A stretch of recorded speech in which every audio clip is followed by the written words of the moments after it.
You're watching a Newsy Tonight special report with Chance Seals.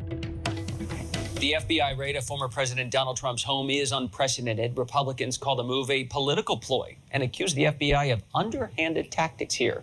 One Trump ally, Republican Senator Roger Marshall, he's from Kansas, demanded equal treatment, pointing to other official investigations that they didn't result in a raid. It feels like last night Lady Justice took her blindfold off. When all this went down in Mar-a-Lago, my phone blew up. Friends and family members asked me what in the world is going on. Why is the law not being applied equally? So Americans are thinking the same thing. What was the process like? Americans want to see some transparency. Many Trump backers compared this DOJ investigation to that of Hillary Clinton in 2016. Both dealt with mishandling sensitive documents. The former presidential nominee sent out this tweet, got a lot of attention, promoting But Her emails, hats, and shirts. The merch supports Clinton's foundation and also pokes fun at the famous lock her up chant. For a deeper look tonight at some of the similarities or differences between the FBI's investigation now and others of maybe people like Hillary Clinton, joining me is Sandra Spurgeon, a trial attorney based in Dallas, Texas. Sandra, former FBI Director Jim Comey spoke at length in public about the active Hillary Clinton email investigation. We have not heard anything about Trump so far. Why is that? Well, I think that the decision for Comey to come public was made after there was a decision not to indict Hillary Clinton. And I think that there was outrage on the conservatives' side as to why she was not indicted. I think we saw his job. It ultimately led to him being fired by Donald Trump as to why or because she was not prosecuted. Is intent the important part then? Because like the Hillary Clinton but her emails comparison, I just wonder if it's fair because she did have classified information on her private email server in violation of the policy there. Her staff did delete 33,000 emails that they later said were private, but it was after they got a subpoena from the Benghazi committee. No one raided her home. Is the comparison fair? Well, I don't know what we can say is fair. That was then and this is now. And we have a different director of the FBI.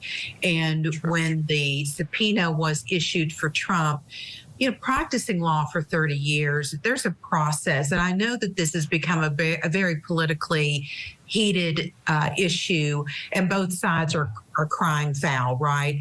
But in reality, there's a certain process that has to play out that the public has heard about regarding how the subpoena was issued. And that was a pretty high standard. And you ask, well, couldn't Clinton or couldn't Trump or Trump's lawyers show us the subpoena? The answer is no. Sandra, can I make sure I understand the process with you? My understanding is if I come in to serve a warrant, that I have to present it to you, leave it with you, and then when I leave, I have to leave with you a list of everything that I took. And I'm guessing that it doesn't matter if you're a former president, or you're a random person. Is that the way it always works?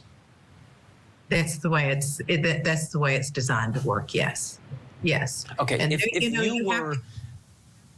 you were advising Trump, because he likes to get everything out there, we saw with the tape with Zelensky and stuff, would you advise him to make those things public? I think that with the statements that he made last night, I think that his son made last night, and then that they broke into his safe. I think it's time for his attorneys to come forward and make a statement.